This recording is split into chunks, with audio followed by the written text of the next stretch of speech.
kita menyoroti mengenai hal ini, bahkan kasus yang di Banyuwangi ini korban ini baru berusia sekolah dasar begitu ya. Kita melihat Mbak Ajeng bahwa yang satu adalah kekerasan bullying fisik dan juga mungkin secara verbal. Yang di Banyuwangi juga secara verbal gitu. Akhirnya berbuntut terhadap menelan korban jiwa bahkan 3 orang.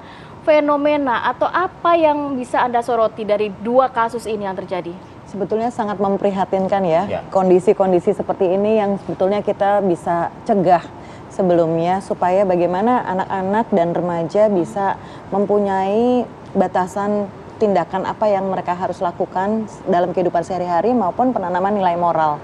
Karena saya melihatnya kondisinya kenapa sih kok bisa seperti itu gitu ya.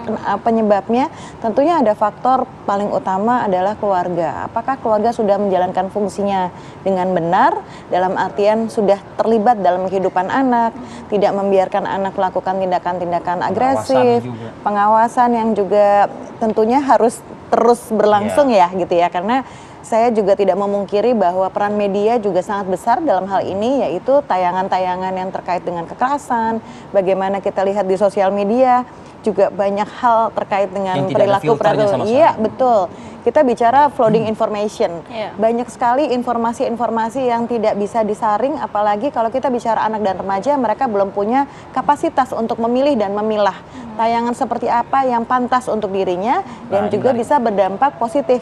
Tapi sayangnya banyak sekali tayangan-tayangan yang sifatnya negatif terus dikonsumsi oleh anak-anak dan remaja, pada akhirnya mereka melihat bahwa perilaku tersebut bisa jadi dianggap wajar oleh mereka. Tapi kalau melihat mungkin dari video begitu ya, memang ini ada yang memvideokan, dan apakah ini juga Mbak Ajeng melihatnya bahwa dengan maraknya video-video kekerasan, ini membuat anak-anak ini semakin mau menunjukkan eksistensinya, menunjukkan dirinya begitu, walaupun dengan kasus bullying justru jatuhnya. Betul, saya rasa ada banyak sekali dampak negatif dari penayangan-penayangan terkait dengan agresivitas yang pada akhirnya memacu anak untuk jadinya melakukan tindakan tersebut, karena biasanya kita lihat dengan begitu dia akan merasa punya power, dia akan merasa berkuasa atas tindakan ya teman-teman dan dirinya gitu ya.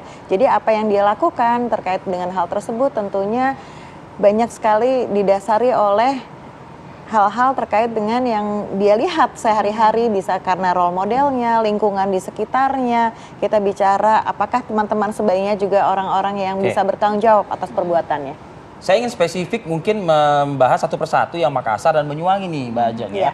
Karena yang Makassar ini kan tadi Samsul Ma'arif kan kita mengatakan statusnya adalah sekolah lanjutan tingkat tinggi ya, tingkat atas begitu ya, SLTA begitu. Nah kalau yang di Banyuwangi ini sekolah dasar begitu. Nah tentu kan yang namanya mereka yang duduk di bangku sekolah atau bangku pendidikan ini, mereka tentu diajarkan juga cara bernalar atau mengedepankan logika dan lain sebagainya. Coba nanti kita akan ulas ini lebih lanjut usai jeda berikut bersama dengan Mbak Ajeng. Tetaplah bersama kami.